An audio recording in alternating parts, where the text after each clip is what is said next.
Hello again, everybody, and welcome to this special Village and Valley News. I am your host, Emir. A few weeks ago, I attended the InkCon convention in Ontario, California. And while I was there, I met this very interesting gentleman. He is Hustle, and he is the proud owner of the Ink House in Moreno Valley, California, the most active shop in the Inland Empire. Yes, sir. Hustle, it is a pleasure to be sitting here with you in your very own shop. And today we're going to share a little bit about your story, your success story, some of the things you've overcome in life to produce this wonderful shop that you have here. Thank you. So tell us a little bit about your early life, where you grew up and what it was like. Man, early, as far as I can remember, it started on a cold summer night. Well, I'm from South Central LA, 890 Central. I grew up there. Was there most of my life. Came out here to Moreno Valley, maybe in my late 20s, something like that. So basically out there in the hood. Yeah. Yep. In the hood. So it was a tough existence out there. Yeah, and my blocks, they were pretty tough growing up, you know, a lot of drugs, a lot of gang activity, a lot of, you know, poverty and stuff like that. So yeah, it was pretty tough. Are you an only child, or have you got brothers and sisters? I have brothers. I have two younger brothers. Yeah. Okay. And one of my younger brothers lived with me in South Central. One of my other brothers didn't live with me. They were in Seattle. Mm-hmm. Yeah. So what was it like? I mean, obviously you describe a tough neighborhood. In terms of your thought processes at the time, what kind of dreams did you have for yourself at the time? Man, growing up over there, bro, it's not even like, not allowed to have dreams, really. You know what I mean? Everybody's dream is to become the biggest, baddest dope dealer in the neighborhood. You know what I mean? One of the only ways to try to get money is to be in the hustle. You know what I mean? There's not that many jobs. When there are jobs, you can't even work there because it's different neighborhoods, or it was too crazy to get there. You know. Stuff, it was just difficult, you know what I mean? The easiest and the more stuff that you seen was to be a drug dealer or something. I'm not trying to say it was easy, but right. But yeah, you know, it's one of the only things that, you know, as a kid growing up, you see the other guys with the nice cars and the nice jewelry and stuff like that, and then you kind of just know how they got it, so you kind of figured, well, that's how I'm gonna get it too, you know. Yeah. So that's kind of like the only dreams that I had growing up, you know, is doing that basically. Yeah. But what about you as a person yourself? Because I mean, you said it's a means to survival. Right. But were you, you know, sort of like aggressive by nature, or was it? Man, is that something that happened? No, I feel it. You know, they got the mean drug dealers right there. Yeah. You know, watch out, right? Yeah. You know, I don't think I was ever like that mean guy, bully or whatever. You know, I was just always looking for the come up. You know, I guess for the hustle, for you know, I would rob you. You know what I mean? Sorry to say, but I wouldn't. You know, all the extra, you know, badass, you know, like trying to kill you or anything like that. It wasn't like that. You know what I mean? I wasn't out there trying to hurt nobody. I wasn't. You know, I know hurting people, stealing people is hurting people, but I wasn't out there trying to physically hurt nobody. I was just trying to, like I said, just come up, trying to make some money, trying to get it however I could get it. You know what I mean? Without hurting people, like, you know, as much as I could. You know. Yeah. And what about you yourself, though? Did you ever get into any situations where you were fearful for your life? Oh man, all the time. Yeah. Every time, walking home from school, you know, it was fearful for my life. Growing up, also, you know, being in the activity, being in the hustle, you know, of course, there's always people trying to rob you. You know, you always got to worry about that car passing by slow. You know what I mean? You always have to worry about going in the stores, coming out the stores. You know, putting gas in your car, driving down the street. You know what I mean? It was always keeping your head on the swivel. You know, as far as me, bro, we could have countless of broadcasts each story in mind, you know what I mean? It'll be hundreds of stories, you know. But yeah, you know, it's a lot of stuff, you know. Yeah. And what about in terms of, you know, what kind of solace did you have there? I mean, you know, family, were they your, you know, your safe place? Did you have a safe place, safe friends that you could really truly trust?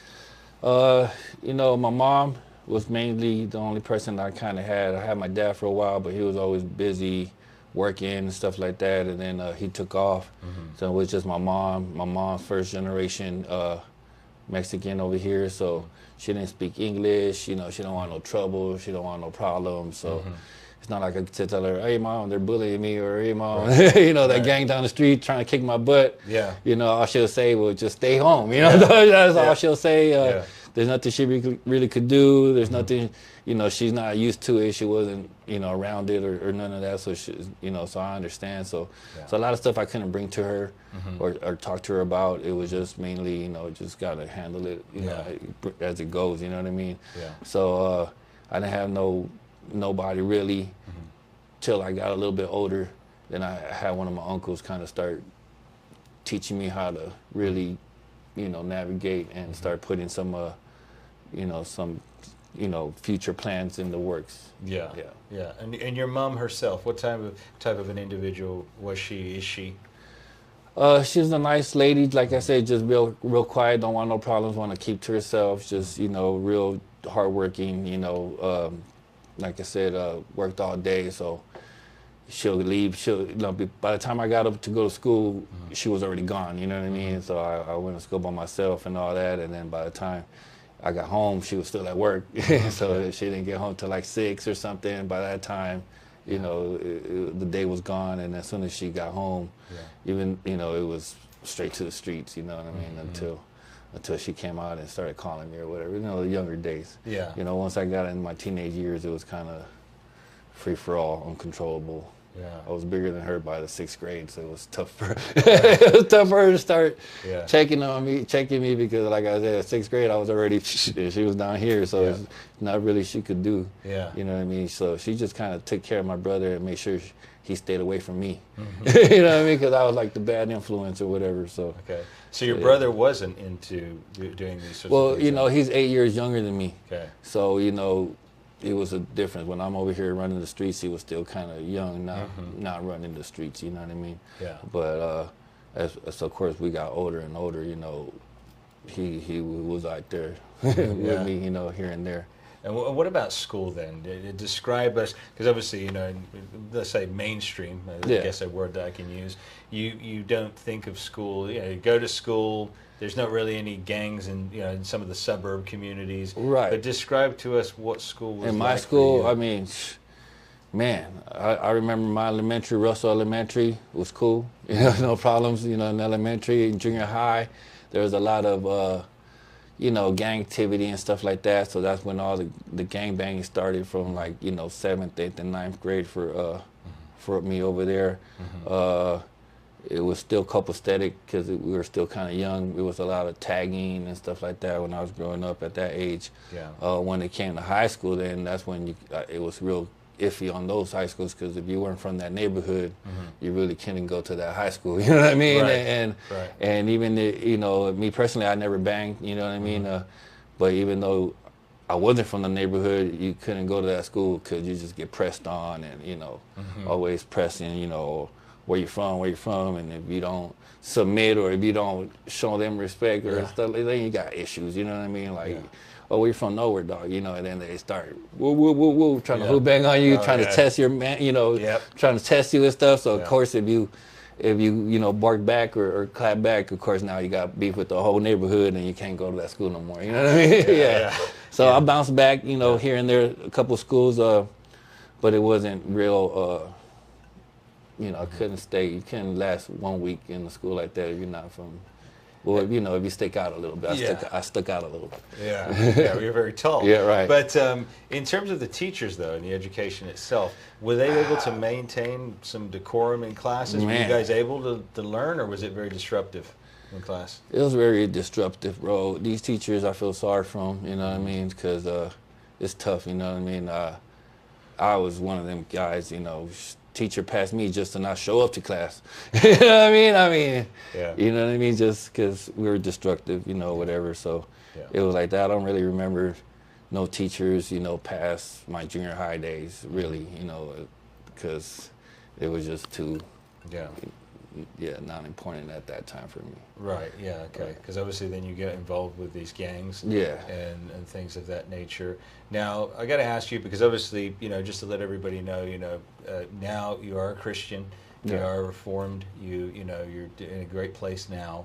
But back then, when you first took that step in that direction, was there that twinge inside you that said, "Okay, I know this is wrong, but I have to do this to survive"? Did that happen at a young age? I mean, obviously you were young, so I don't know. I'm just curious. No, yeah, at first I started Catholic because my mom and everybody, Mexican culture is mostly Catholics and stuff like that. So, so I did that. I went to to church. My mom tried the best she could to try to, knock some sense into me and stuff like that. So, I knew right from wrong. You know what I mean? That's why I guess I was never so hardcore, out there trying to kick doors down and do all the bad stuff, you know what I mean? So I knew right from wrong, and although I knew right from wrong, of course, when you're younger, you take more chances, you know what I mean? So, I believed in everything, and I was aware and everything, but I was also a risk taker, and I know now that I couldn't pass nothing by God because He's seen everything. But you assume sometimes when you're younger that you don't think about it. Yeah. Maybe I can get away with this one, or maybe I can get away with that one. But Yeah. now that I'm older, I see that there's nothing you could hide from Him upstairs. You know what I mean? Yeah. So obviously it was an intense time. Did it fracture the family when she really went all into the gang life? Well, not really, because I was already out. You know what I mean? I was just the bad influence. So I was the only family member. We were the only family that, my whole family that lived in the hood. Right? Everybody was gone, so nobody can visit us or nothing like that. So, and I was already on my own. So, I was like the bad influence. So I was already out. So it's not like I was part of the family anymore, you know what I mean? They did their own trips, they did their own stuff, they all did their own plans. I was just, I had my own things going, you know what I mean? Yeah. Did you miss them at the time, or were you just? Hey, at that time, bro, it's all about trying to come up, trying to make money, trying to make money for my mom, basically, most of it, you know what I mean? Trying to get her or get us out of there, or trying to, get her from not stop working so hard. We didn't have much, so it was all about me personally trying to make money. So, of course, me get out and me live the superstar life that everybody wants to live, right? But also, of course, if I had extra money or anything like that, I would give it to my moms and stuff like that. The least I could do, right? Yeah. And what about in terms of a partner? Did you have a girlfriend, a wife at the time? What was that like? Oh man, back in those days, everything was kind of wild. You know what I mean? I did have a baby, when I was 18. So I did get married and tried all that good stuff. But when you're young like that, you kind of, I think it was more like a shotgun wedding. You know what I'm saying? Because I got her pregnant, You try to do the right thing just because to do it, but it doesn't usually work out. Right. Were there any moments where it was hyperly intense, where you honestly thought your life was over when you were out there? Oh man, a lot of times, bro. I've been shot, been stabbed, been car chases, all kind of stuff, bro. Countless times I've been shot at, and I literally could hear the, the bullets passing by. I've been shot at with the homies, lost a couple homies, so there's a lot of times, what I mean? It's scary, you know what I mean? But it's like what are you gonna do, hide in your house, you know what I mean? Right. You don't make no money like that either, so although it's scary, every day was a mission though. You have beef with these guys, and at any time these guys could pull up around the corner or whatever looking for you, or vice versa, you know what I'm saying? You kicking in with the homies, and you just get into let's go look for these guys, you know what I'm saying? Right. And although you're on the hunt, you're still scared because your life is in danger, besides doing the work, going to jail for life, and stuff like that. Now you've adopted the name Hustle, for obvious reasons. Yeah. But at that time, did you ever? Because I'm just trying to put myself in your shoes. Yeah. Did you ever have any moments of reprieve where you could honestly say that you were able to relax? Because it sounds like you were always in. Man, you know, when we made a little money, we got away from the hood a little bit, you know, hit hotels and this stuff, you know, but it was out of the hood, you know, we hit Orange County or we hit, you know, nicer places, you know what I mean? But when we're young like that, you know, we still feel safe in the hood, you know what I mean? So it's not like we want to be gone, you know what I mean? Our money's there, our hustle's there, so we got to stay close in case, you know, back in the days it was beepers. In case that beeper rang or something like that, you know, so you had to make those sales or you had to stay on that block, you know, because you couldn't miss a client, you know what I mean? So, now, you know, safeness, you know, you feel safe from some people because you might have a gun, but then you're in fear of the cops. You know what I'm saying? So it was back and forth, you know what I mean? So, hey, you know. So it was extremely structured because from what you're saying, you know, every day there was a plan laid out in order for you to be able to survive. It was not just happenstance, well, I'm going to go. It seems like there was structure. You got to prepare, you know, you're going to go around the corner, you got to make sure you got all your stuff and you're ready and just in case, you know what I'm saying? Everything's got to be just in case the cops come, you got to have the stuff right there, just in case they come, you got to have this right there, just in case, you know, anything happens, we want to be ready, you know what I mean?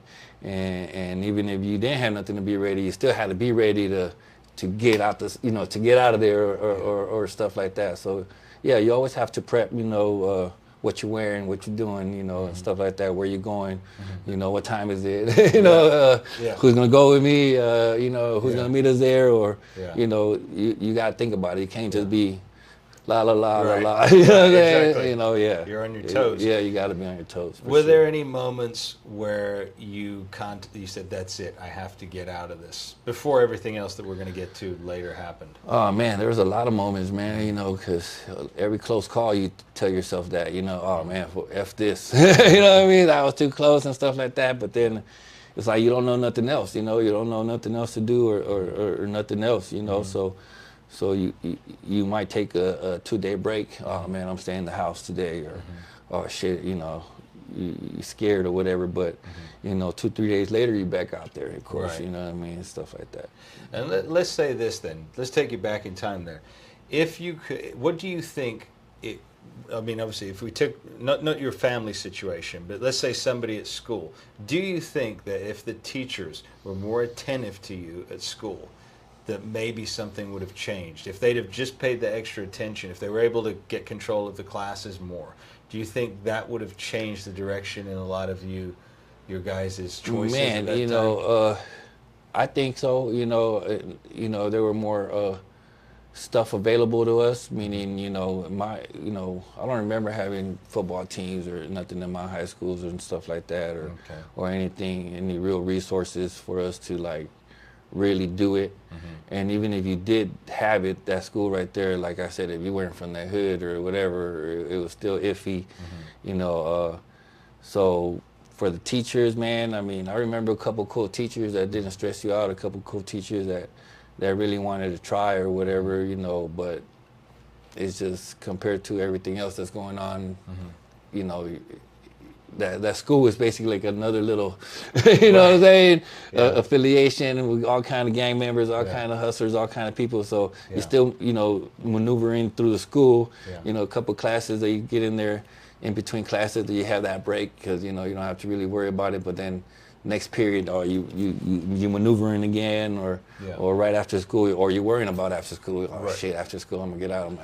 Which way am I gonna walk home, or which way am I gonna, you know, stuff like that. You know, so it's always, you know, if they could, or people didn't have to worry about so much stuff like that, I guess they'll, you know, the kids will listen to the teachers more, because it's hard to listen to teachers when you have so much other stuff. You know, the teachers can't take you home. The teachers can't, you know what I'm saying, do a lot of that stuff. So it's like, I could hear you, but I got to really survive out here, or I got to live out here for sure, you know. But in terms of the classes, because obviously you've just said that there weren't some of the things available. There were no football teams and things like that. Classes themselves, were there any subjects that really caught your attention that you enjoyed? Oh, man, subjects, bro. I mean, all the subjects were cool. You know, it was all the basic subjects. You know, cool. I always thought I was pretty smart. You know, I always kind of ace things when I even cared to try it. You know what I mean? So everything was pretty easy. Yeah. You know, science and math was cool and all that. You know, because you learn how to build, or you learn how to make, or you learn how to, you know, make sense of it. You know what I mean? Yeah. You know, English and that. I still can't spell. Hey, you have to spell now because you're tattooing people. Hey, you right? But well, you know, I got to double check all the spelling and all the words a lot right now. You know, it's not. Yeah. So let's take it to that point then. Obviously, you know, you did eventually end up going to jail. Yeah, that did happen. You know. So walk us through that. How did that happen? Oh man, you know, growing up, it was in and out of jail all day. You know, in there, couple hours, couple days, couple weeks, couple months, in and out. You know, it was never like, I don't know. It's scary going to jail, right? You go to jail, it's all these super dope, super big gangbangers and all these kind of crazy killers and stuff like that. Yeah. And of course, you're away from your family, and it sucks in there. You know what I mean? There's some guys that feed off of it, and they think they're tough, and they're in there running stuff. But to me, I was out hustling for real, you know, and I was trying to make money.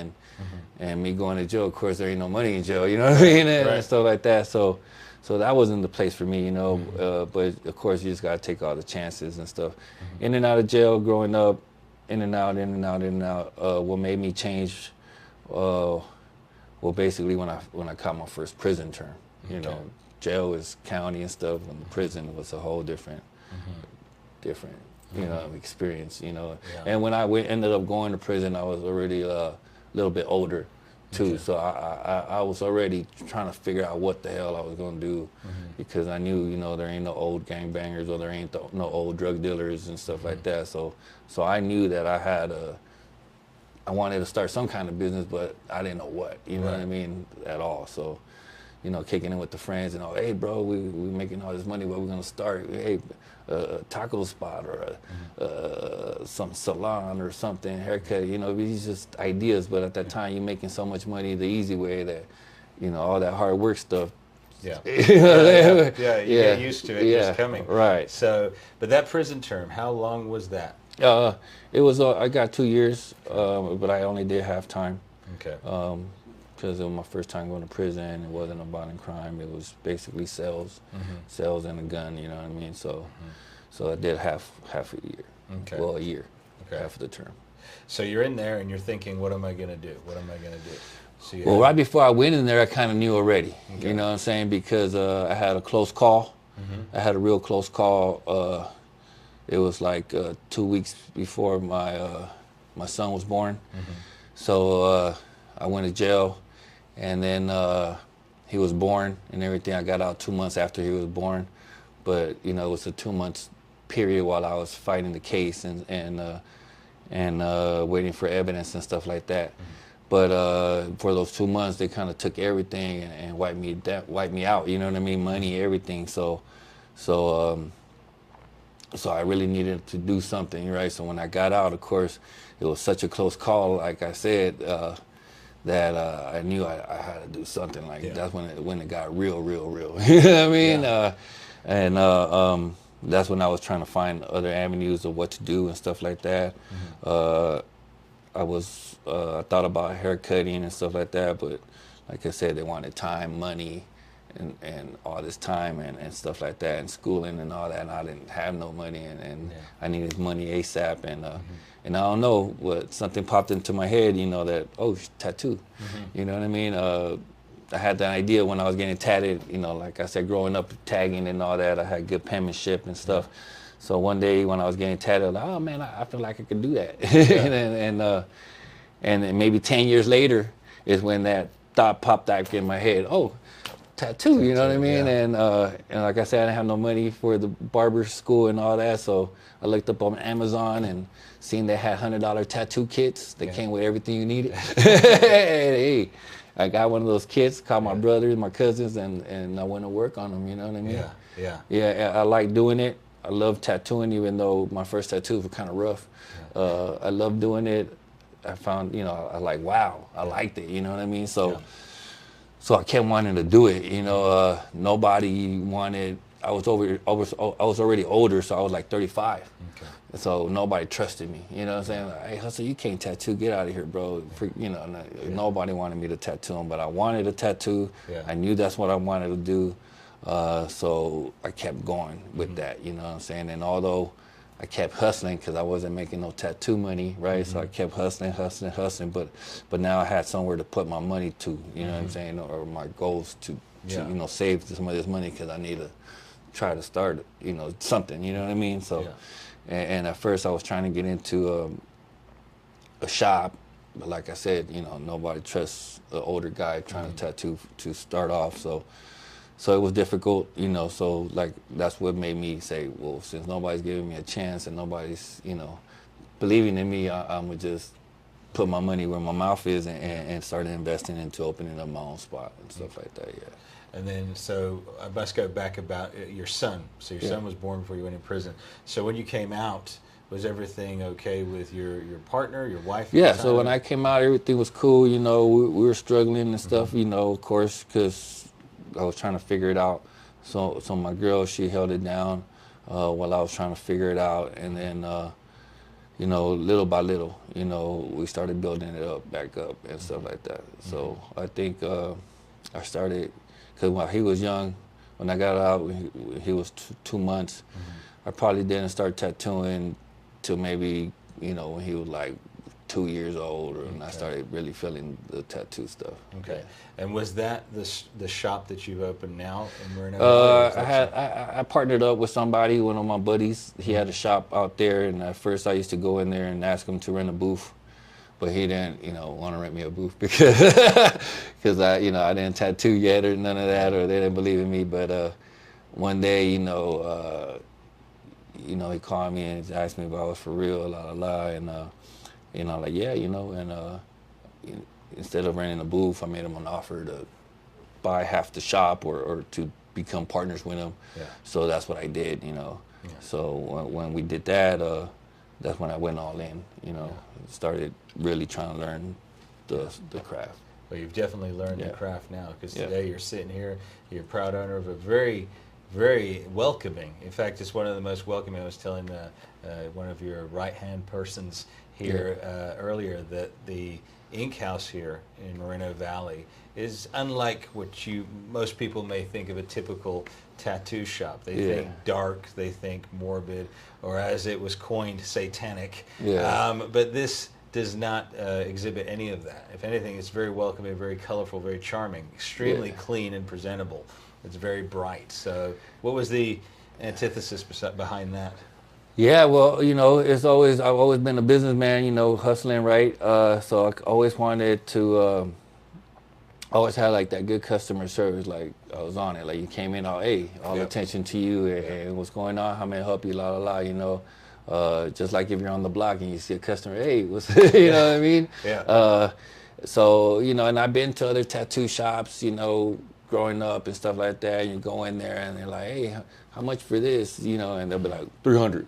400, and they kind of just brush you off, or they're upset they even walked in the door. You know, like, oh man, I got to get up now and go talk to this guy. You know what I mean? And I like that. You know what I mean? True. So it does happen, so that was, you know, that was kind of weird and stuff. When I'm over there trying to spend good money with him, I know the tattoos ain't cheap. I'm over here trying to spend $400-$500 with him, and he's like, psh, you know what I'm saying? Like, so a little nonchalant.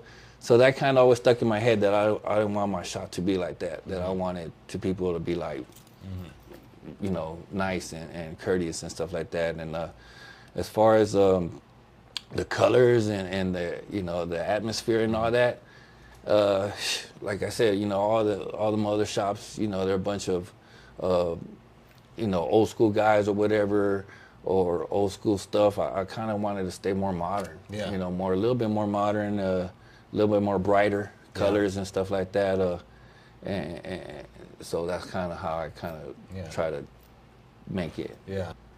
Okay, so from what I've seen here, though, Hustle, it seems that you have a strong ability to potentially franchise this, because it's a model that you don't see everywhere. The businessman can come in here and not feel intimidated. you Right. know? Yeah. And I want to open up more shops, and of course, like I said, I got a good blueprint already. The shop's working. Like you said, we have a good atmosphere. It's a lot about the people that I hired and stuff like that. Like when I went to the convention, I see shops that are all like 10 homies in there, all gang banged out, tattoos on their face. Hey, they intimidate me too, you know what I mean? So I could just imagine, you go into a room with all these guys out in there intimidating and stuff like that. But hey, they do good work, you know what I mean? But right here we have a little bit of everything, We have a lot of ladies that work here, and they kind of keep me, grounded and make sure I don't be too wild. You know what I'm saying? So they help me with the colors and all that, and of course they have excellent customer service and stuff like that. And we try to be as polite, as nice, and as human as we could be. Yeah. But you're giving also an opportunity back. That's one thing we talked about at the convention. You got a lot of interns that have been working for you, people that are coming up the ranks, and you're giving opportunity. So what does that feel like for you? I've got to ask, because now you're in a position in life where, before you were thinking survival. Yeah. So it's about providing for your mom, your son, your wife. Now you're actually in a position where you can give back to other people. So what does that do for someone like for you inside, spiritually? Oh man, great. When I first started the tattoo shop, we weren't known or nothing to where, or I wasn't good enough or experienced enough to really be out there or really try to hire people or really try to teach people. You know what I'm saying? Yeah. We were just probably trying to get our people and get our own clients and stuff like that, right? But at that time in the early stages, I had my son, which he was young, and I was always, had him in sports and stuff like that. So I did a lot of community outreach through the AAU programs and stuff like that, helping his team and stuff like that, while my shop was still building up, So I like helping the kids. I like, I knew what it's like not to have, and now that I was starting making a little tattoo money and the shop was being beneficial, I was putting my money towards that and stuff like that. So I was big on that. Yeah.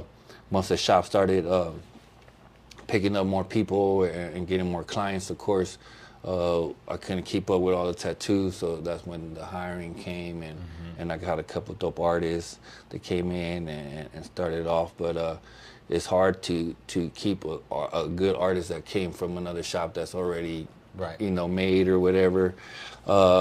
So that's when the apprentices started coming in, and people wanted to learn and stuff like that. And I just remembered, at first it was like, we don't have nobody here, for sure. Come on in, you know what I mean? Hey, you want to help me sweep? You want to help me mop? For sure, let's do it. Yeah. At first it was like that. And we got a couple people that stayed, and a lot of people, it's just thought for them. They're just, I see it on TV. I seen it, I want to be an artist, and they come and they're trying to be an artist, but they're not, it's just a phase or whatever, right? Yeah. But now it's like seeing some of my apprentices make it and become full-blown artists. I feel good, because I know some of these guys come in, dead broke and not knowing what to do, not knowing where they're going, not knowing what they want to do, stuff like that, with no money at all, young, you know what I mean? And it feels good when now you see them now, being able to pay their bills, being able to be independent and stuff like that. I feel good. I know they work hard, and I know they put in the work. You know what I mean? Because I'm not an easy boss, or I won't just hand it to you. You know what I mean? I'm gonna make you work for it. So I know they put in the work. So when I see them successful, that makes me happy. Of course, you know what I mean? I feel like an uncle or something. You know what I mean? So that's how it is now. And now we've done so many apprentices, so many people. We have like 10 something artists in the shop, and they all came from apprenticeship. You know what I mean? And so I build in from inside.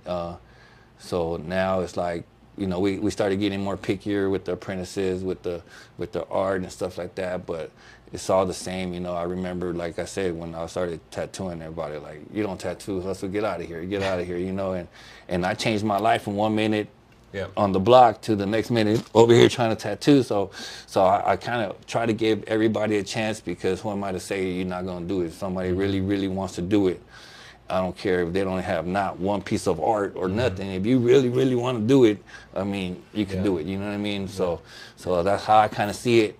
And I hire them, I give them chances to come in and stuff like that. And I teach them as much as I could teach them. It's kind of hard nowadays, because you teach somebody something and they just want to open up their own shop, you know what I'm saying? And start their own business. But hey, it's a chance you got to take. You know what I mean? You can't stop them, you can't hold them back. But so I love teaching. I love seeing them grow up. I love seeing them do good. Makes me feel good. It makes my job easier too, and they could do the tattoos, and I don't have to tattoo so much. You know what I mean? Right. So, but feels good. So what's life like for Hustle now outside of work? I mean, obviously you're reformed now from your old ways. Yeah. You're one of the most humble guys that I've met in a long time. But what is life like for you outside of work nowadays? Nowadays, it's the same. I mean, I come to work and I got a 7-year-old son right now. Basically, that's my whole life focus around him. You know what I mean?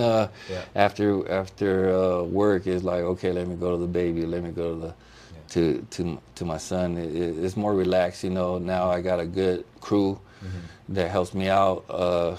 Good manager that makes my life easier. Yeah. So now it's just trying to relax and calm down and enjoy some of the hard work, or try to not worry so much about the business aspects, and try to be more family orientated, or go home and spend more time with my family. When I first got the shop started, I'll be here 8 in the morning till 12 midnight every day, you know what I mean, and stuff like that. So I barely got to see my family and my kids, but now I try to make it to the point where, hey, I do all my tattoos super early, and I try to be home at a decent time so I could, do the daddy thing. So you're still adjusting. You mentioned there about, because obviously, your earlier life, I can only imagine, your adrenaline must have been up all the time. Yeah. And then you're doing this shop, you're here, your adrenaline's up all the time trying to get it. This must be the first time in your life that your adrenaline is not totally up through the roof. That you yeah, even though I go home, man, there's trampoline parks. It's still all kind of stuff to do with them. You know what I mean? It's not like I go home and veg. I go home and there's toys, Can-Ams, and jet skis and stuff like that I try to do with them. I try to take them out every weekend and do stuff. So, I just put all that energy that I used to burn here at the shop and doing everything now to try to. He's so active that I got to burn his energy if I want to go to sleep at any time. So I go home and try to be active at home and stuff like that. And it's still the same thing after you put the baby to sleep or whatever, you're still on the hustle, what we're going to do in the shop tomorrow, or what can I do better? Or how can we get more clients? Or how can, it's always a never ending, you know what I mean? So, yeah. But at least nowadays. But it's more cruise control. More cruise control. You don't have to worry that someone's going to come and get you. Right. No. I don't have to worry about the police coming. I don't do nothing illegal or wrong anymore. Period. So I don't have to worry about nobody coming in serving me for warrants or anything like that. I don't live in the hood no more, so I don't have to worry about gang affiliation or anything like that. So it's more calm and relaxed. No, it's like you're a reformed man. Yeah. But I will share with the viewers, obviously, a couple of months ago, like you were telling me at the InkCon, you are currently battling cancer. Yep. So definitely, our producer is a Christian.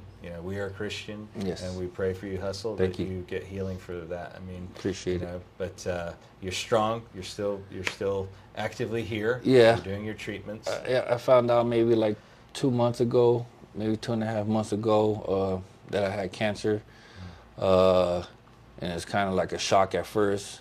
You start like, what the heck, you know what I mean? Never thought in a million years, I feel healthy. I felt strong. I feel I never got sick. It was just one doctor visit. Hey, it's time, you're this old and you need to go get this checkup. Okay, let's go. And guess what? You got cancer. Oh, what the, you know what I mean? Because it's one thing if I felt sick or anything like that, but I never felt bad. You know, I even till right now, I still feel good. And so I found out it was tough. But you know, you hear a lot of stories about people dying from cancer and stuff like that, but you know, there's so many survivors too. You know what I'm saying? There's so many survivors, and with the new technology and the new treatments and stuff like that, of course, I think there's, you know, a lot of help out there. So, you know, thank God that I wasn't feeling sicky and all crazy like that. So I just feel like I'm gonna just take it running, and you know, God has the plan, and who am I to question it? And I can't be, you know, all miserable and upset because, if, you know, when I do beat it, you know, all that miserable and upset for nothing. You know what I mean? So, and I want my kids to not remember me, you know, bad or upset or miserable. Sometimes, you know, I'm not the nicest guy to be around because, you know, I'm tired, I'm frustrated, irritated, stuff like that, because you can't never stop thinking about it. You know what I mean? I know a lot of my loved ones and stuff, they love me here and there, and then, you know, they go home and they forget, you know what I'm saying? They get that break. You know, my breaks, when I'm not doing all this, you know, and I take a break, the break is, oh shit, I still got cancer. You know what I mean? And it's like, it's hard, you know what I mean? It's hard to forget about it. It's hard to, you know, so I try not to think about it. I put it in the Lord's hands. You know, I pray, you know, to give me strength to just, you know, every chance I get, when that thought comes at me like, oh, I got cancer, you know, I hit a prayer or something like that, and that kind of really takes the edge off of things, you know what I'm saying? So, so that's where I'm at right now. I'm currently almost finished with my radiation and my chemo pills, and I feel great. I feel strong. So the next step is the actual chemo port, and I feel good. I feel like I want to, you know, I'm always up for a challenge, you know what I'm saying? So, and I've always been, you know, out there trying to get it. So I feel like I just want to get it so I could get it done, you know what I mean? So I could show that it's possible. So I could show that, you know, just knock it out, you know what I mean? You know, and so that's where my focus is. You know, I'm not scared. I want to run away from it. I want to just, hey, let's do it. Let's get it done, and I'm ready. You know what I mean? So, so hopefully everything works out, and I get my surgery, and then I'll be back at it full strength. Amen. Yeah, Amen. sir. Well, definitely. Like, I think, you know, listening to your life story, I'm sure obviously there's so much more that we can capture in one interview. But listening to it, you know, God's definitely had a hand on you your whole life. Oh yeah, I mean, it's a miracle that you're actually sitting here beside me now. You know, having lived so many close calls, right? And, man. You know, and you've discovered a talent, an art, to be creative, which is, you know, in my opinion, is one of the biggest blessings anyone could have. This job is super dope, to be just creative and be able to produce some art and to do something that you really, really like doing, you know. All these tattoos are hard and stuff like that. I like doing them, and when we do a good job, we're, you know, we're happy because the client's happy, or we're happy that we're able to knock out something really nice like that and stuff like that. So it's great. So, in closing, Hustle, tell us a little bit about what people can expect in the store, because you've got other things aside from tattoo that you do here too. So. Well, right here at Ink House Tattoo Shop in Moreno Valley, we try to do everything. You know, we try to do, of course, nice, dope tattoos. We have different artists for different styles and everything. We have piercings. We do a ton of piercings. We're probably one of the best piercing shops out here in the IE. You know, we do tooth jams, we do permanent jewelry, we do taxidermy, we do a number of things. You know, we're here to help. We're here to make it happen. You know what I mean? So we have other ventures. You know, I have Frenchie Gang that we do dog reproduction and clothing and branding and stuff like that. That we're starting up. You know, and we're looking into opening up other shops and stuff like that, and figuring out how we could start growing more. Yeah, for sure. What kind of, I must ask before we go, what areas are you looking at? Are you looking Moreno Valley or somewhere else now? No, I think I got Moreno Valley sold up right now pretty good. So I want to be somewhere far enough, but not too far. You know what I mean? And so that is the number one question as far as where. Yeah. There's so many spots, but it's just a 50-50. Of course, we want to be in nice, high, nice places. You know what I mean? But it's just harder to get into these nice areas. Rent's high, and to start off a new business is tough. You know what I mean? But like you said, we have the blueprint right here going good, and if we can make it in Mobile, we can make it anywhere. You know what I mean? In any spot for sure. Yeah. Well, Hustle, it's been an absolute pleasure sitting with you again thank you. today. Again, thank you. It was a blessing. You're always a blessing to be around. Oh man, thank you for having me and taking the time to even give me shout out or stuff. Absolutely, for sure. Brother. All right. So this has been Hustle here at Ink House in Moreno Valley. I have been Emir, and this has been a very special episode of Village and Valley News. Until next time.